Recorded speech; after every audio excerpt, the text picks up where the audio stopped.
I'm talking to Kirill Sokolov today, Russian director, writer, and editor of very wild genre movies. Hey, Kirill, nice to have you on the show. Thank you. Nice to meet you. Thanks a lot for taking your time today. And I'd like to talk to you about today, of course, your feature films and your filmmaking experience in a whole. But before we dive into filmmaking, um, I have one question. In 2012, if my research is correct, you received a master degree in physics and technology of nanostructures. Yeah, So that's this right. is, of course, something completely different from filmmaking. Where does your fascination for physics come from, and what was your plan to do with that in the end? And at what point did you say, okay, I will go finish my studies, but after that, I'm going to devote myself to cinema? Uh, from my early childhood, as I remember, I always was a big fan of movies. I watched a lot of movies and loved them. We even played in some movies. I kind of rehearsed to grab the pistol very quickly, like Clint Eastwood made. I had this hat, so the movies always were a big part of my life. But at one point, my parents decided that I spent not enough time on studying, and they decided to put me into physical mathematician school. And after Oh, that, okay. it's kind of, yeah, it was like, the stream, because after this school I went to the Polytechnical University in St. Petersburg and studied as physics. But uh, all my education, I always thought that probably I won't be a physicist in future, and I just need to find out what should I do. And Okay. I was lucky to, I think, at third year of university, I started to make some small cartoons from the plastic, like stop motion animation. And then Ah, okay. I bring up my friends, and we made some kind of trauma style short movies without any script, with blowing pumpkins and ketchup blood and knife fights and so on. And these kind of hobby slowly, you know uh, grown up, and suddenly I understood that I got so much fun from it, and I really want to spend whole my life making movies, trying to make movies. And that was very organic decision. So I just finished the university to get the diploma, master degree, and right after that went to the director courses in Moscow and started to learn how to become a filmmaker. But most of my, I have at this point, I have around eight short movies, and seven of them were made when I was a physicist. So Okay. Did your knowledge in physics help you somehow with like crafting and other yeah, things making movies? I think it was the starting point, because first of all, I didn't think a lot about the scripts or the visual language. It was for me just interesting to make uh, the blowing package of blood, or to make some kind of trick with or stunt or something like that. And it was more like a technical approach. And only later I kind of got an idea that, oh, maybe I should think a little bit more about the story, that maybe it could be useful for the movie. Some movies need that, yeah. Yeah. Some. Um, yeah, I also read that you watched like a lot of VHS very early in your life. Like you had also no limitation in what you watched, so you could like watch what you want, what you get in your fingers. Yeah. Um, when you watched a lot of movies and especially genre movies, I assume, what fascinated you about genre movies in an early age? What did they do to you? It's just Uh, it's strange, because about VHS in 90s in Russia, when Yeah. the market opened, we didn't have any license videos. It all was piracy, Hmm. and that's why there still were no, for I think decade, there were no cinemas. So if you buy a VHS, you never know what kind of movie it was. Was it a big hit in US, or was it a kind of B movie or C movie? and we were very hunger for the foreign movies, and so we just watched everything with a huge excitement.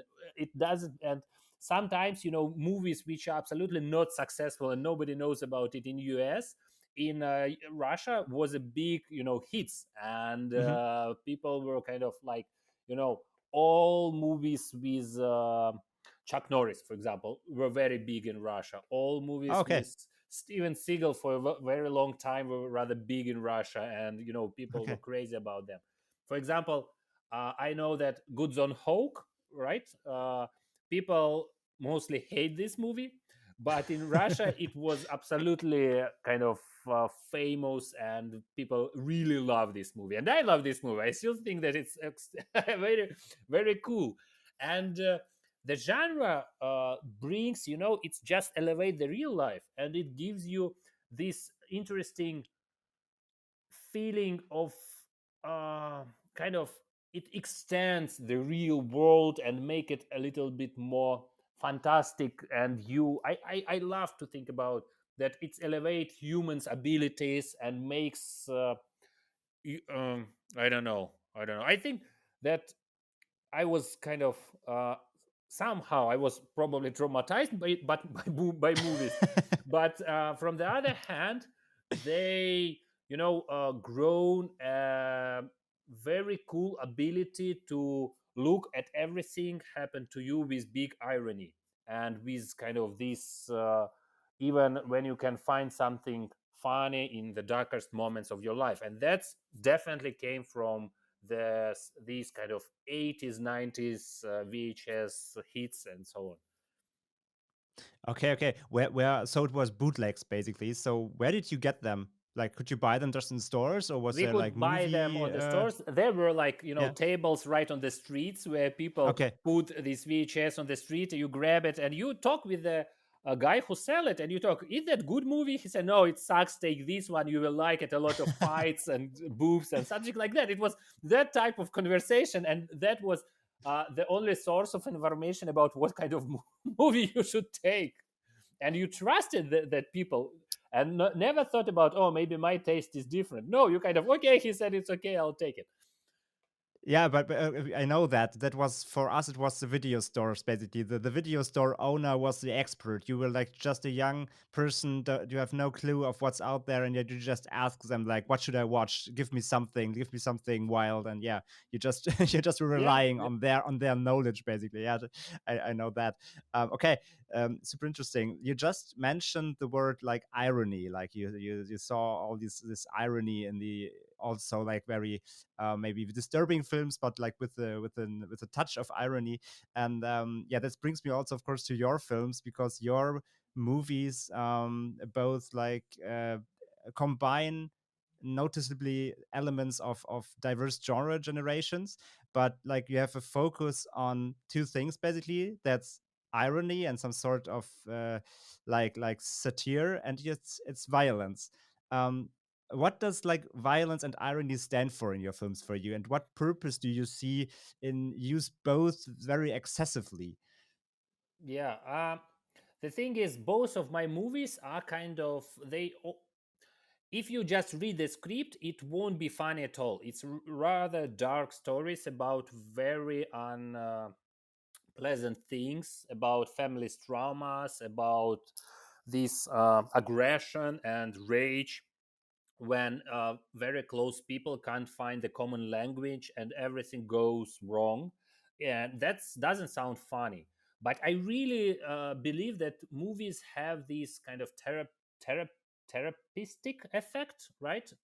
They can heal, and you can kind of take somebody's hand, and with the help of your movie go with this person through his own traumas from the past. But if you show the same kind of stuff with a little bit more irony, with a little bit more humor or fun, it will help this guy to kind of go through it with much easier, and he will kind of he could look at the same stuff but from the different perspective, and maybe it will help him to to feel a little bit better. So I think that this light and irony is definitely needed.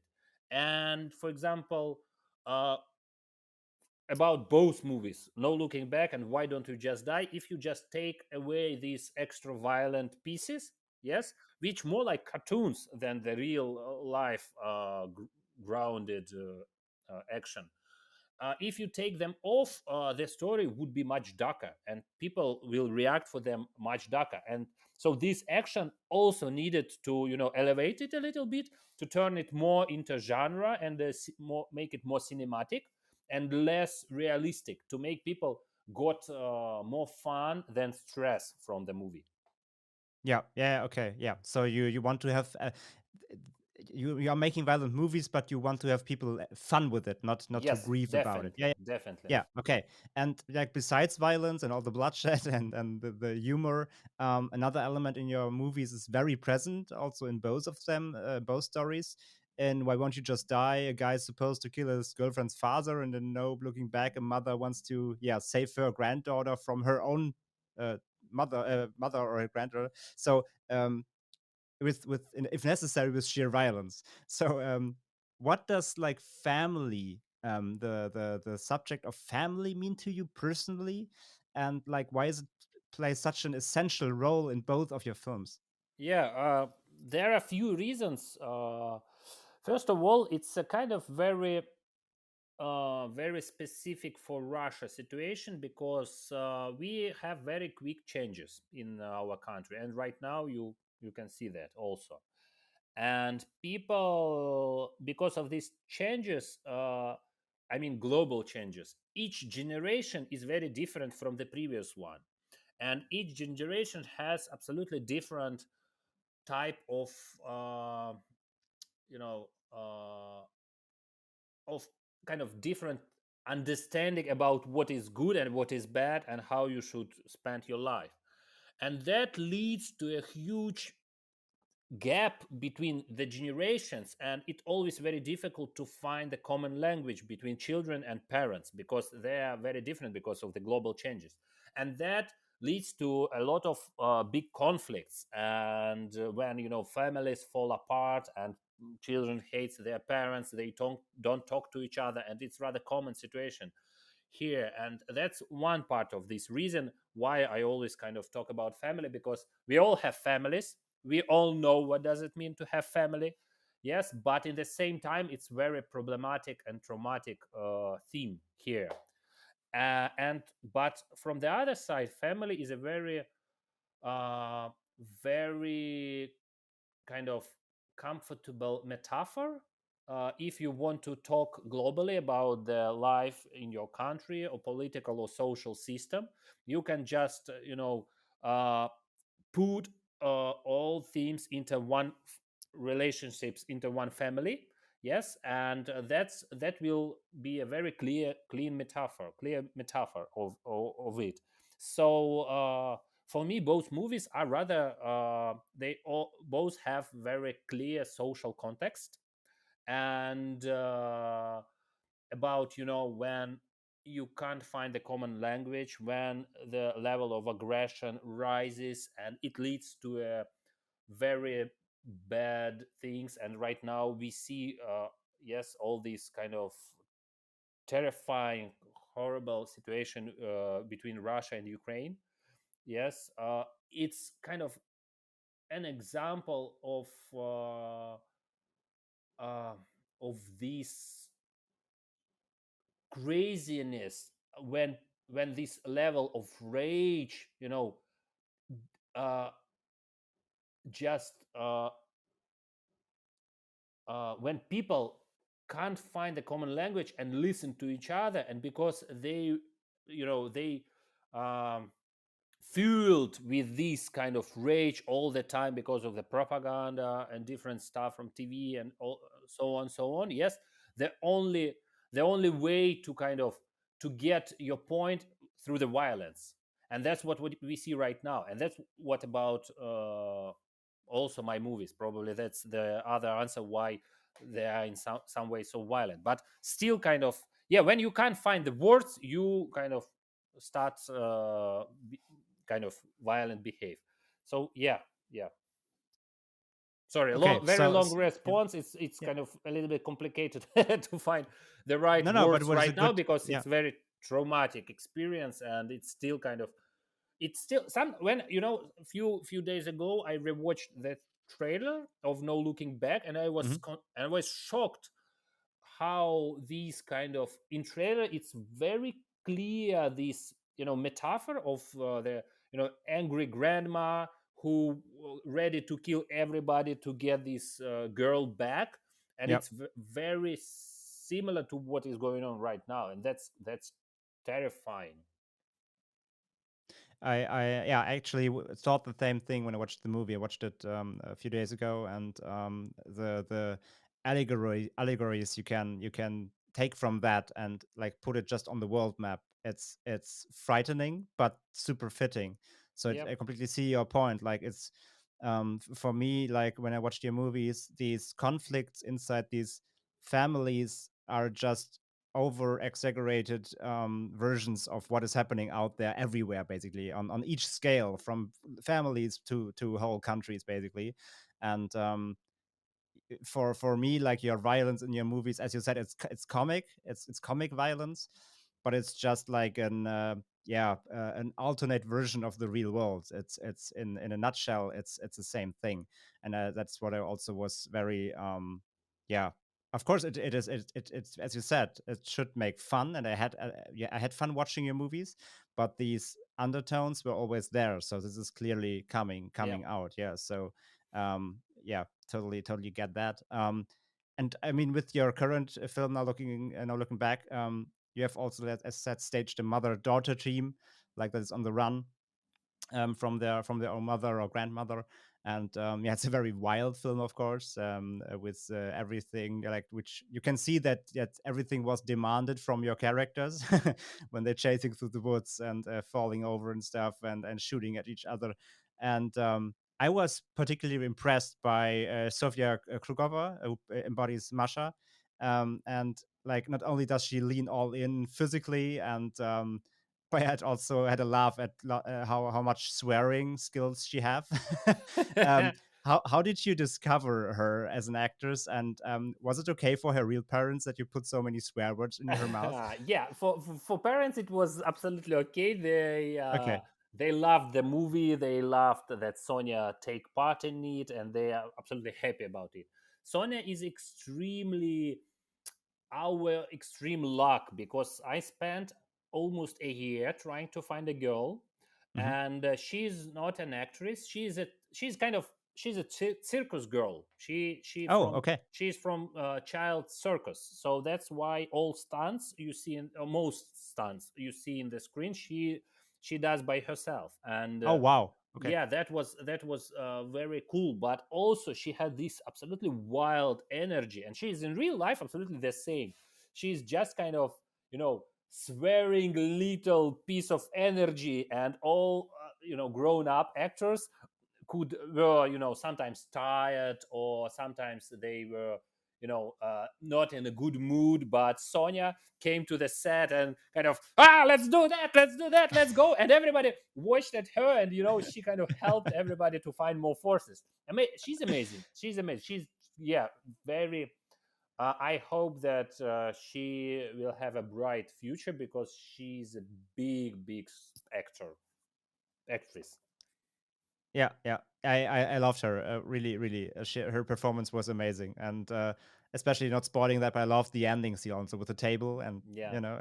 I just loved it. She had so much energy, and she almost like carried the movie. As despite she's not basically not the main protagonist, it's more the mothers or like the mother and the daughter. But she had so much energy. For me, she carried the movie. I was really really impressed with her. Yeah, definitely. So maybe you can work with her in the future. So. um Yep, and we already talked about it. I mean, despite like sometimes heavy schemes, or in the basic heavy and dark schemes in your movies, and the brutal violence, your films have satirical undertone. We talked about it, but like in this genre mix, um, essential for you. Could you also imagine making a very serious and very dark and elevated film in the future, or you really want to rely on these comical films? No, I definitely want to make different type of movies, and it's always interesting because you step on new territory. You can't use the same kind of tricks you already know. So it definitely interesting, and I have few scripts which are absolutely different. No family, no irony in it, but these kind of mix of genre, I like it very much because I'm a huge fan of South Korean movies, for example, like Park Chan-wook, when you jump from thriller to comedy to drama, then back to thriller, or like Martin McDonagh movies, like these very dark comedies, difficult to name them comedies, but still they're full of irony. And that type of movies, they are very interesting to watch because you never know what will be the next, because you kind of always surprise the audience with the emotions they will get. For example, they cry, and then suddenly you make them laugh, and they laugh, and then you make them horrified, and they, oh my god, I just laughed and now I'm in real horror. And these kind of always make the movie kind of interesting and fresh for you as an audience, and that's what I really love to do, and I love to watch the same type of movies. So yeah, for me this mix of genre very important. And even if probably I'm going to make a more serious movie, I definitely would try to make it less unpredictable, because sometimes to feel the real drama, if you want to feel the real drama, sometimes it will be more powerful if you mix it with a little bit of comedy or some other. And in contrast, this kind of this neighborhood will be much stronger, these connections. Mhm. Yeah, yeah, okay. Yeah, I get it. Yeah, I mean it's a high art to really combine these two things, like horror and dark schemes with irony and comedy, because it can also massively go wrong. A lot of movies showed that you can't hit the right tonality and match these together. But from your two movies now, it totally worked out. But you can totally see, like I said, or you said it yourself, you have these very dark and metaphorical schemes in your movie, so you can totally see you making also a very elevated film without any comedy. It would, as you said, if you just take out your comedy elements from your two feature length films, there are basically very dark family Yeah, dramas in yeah, there. yeah. So totally looking forward to that. What's coming up? Um, Talking about Russian cinema in general, you already said that in the '90s, with yeah, the aspects of cinemas and the long road it took to really make Russia a cinema country, basically. Um, Especially genre films are becoming also more and more popular over here in Germany over the last years. Like for the last 2 to 3 years now, a whole of wave of films spills over every year. Last year we had the sci-fi horror movie Sputnik, or there was Super Deep with the hellhole, relying on this urban legend. Um, can you explain where the great interest in Russian films, especially in genre, in the Mm. past years is rising up from? Has there been, or is there still a change in Russian film industry, also in international relevance? uh, the thing is, until the last uh, months, Russian industry grown up very quickly, and I think that after the USSR collapsed, Russian industry in '90s, there were no industry at all. There were a few movies, but you can't name it an industry. And I think that real industry started only about 10 years ago, and people very slowly get used, even in Russia, people very slowly get used to go to the cinemas. They get used to watch Russian TV series, because before that they just hated it, and it was impossible to imagine that people in Russia will go to Russian movie in cinema and will pay for it and it will bring some money. But slowly the situation changed because of the different grants from Ministry of Culture, Fund of Cinema, and different private funds which were in Russia till this moment. So, and this made this industry, grow very quickly. And thanks to platform, more interesting players appeared who were ready to make more experimental movies. And that's why, yeah, sci-fi appeared, horrors appeared, and different type of genres appeared, which just mean that it's kind of, we still have a lot of art house movies, which shown on different big festivals. So uh, the good thing was that, yeah, the industry very different and very big, and you could make I felt a freedom to make any movie I would love to, until kind of but now I don't know how it would look like, but yeah. And I think that's why, and people, what the main thing here, that Russian people get used to go to the cinemas and pay for Russian movies, and they started to bring money back. And that's why quality grown up, and that's why our company working with CG grown up. And now a lot of, I know Hollywood studios pay for some CG for Russian companies because it's cheaper and the quality the same. So yeah, and all these kind of uh, I think it was because Russian audience finally started to to love Russian movies. Yeah, okay. Yeah, I found it so interesting that so many, especially genre flicks, are coming over, because here in Germany we have hard times with the genre.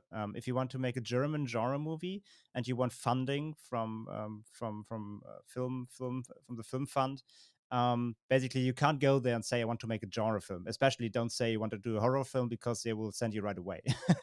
I see.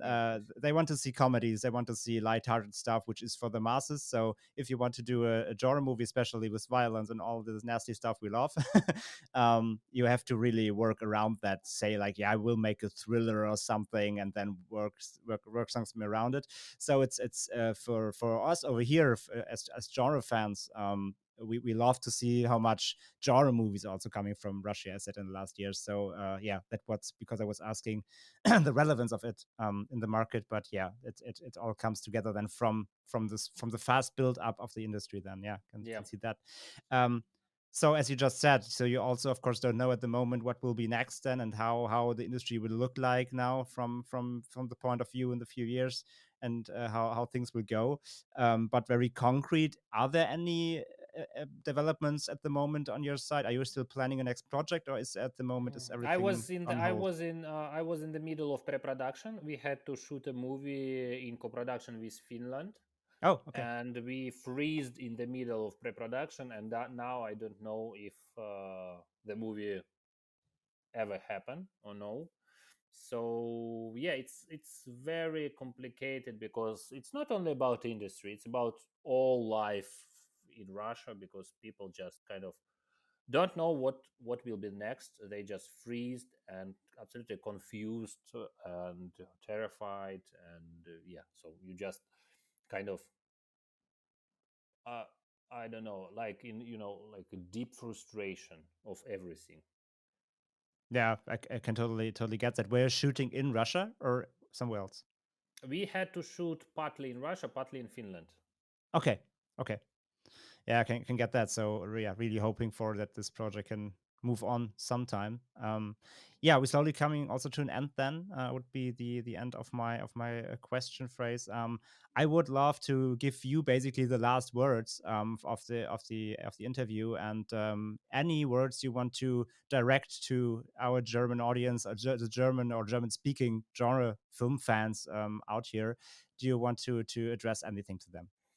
I don't know. I hope that it's kind of uh, no looking back, much more sensitive movie than Why Don't You Just Die, but still has all these genre elements. So I hope that this sensitive vibe won't, you know, uh, won't destroy your fun from this movie, and you still would get it.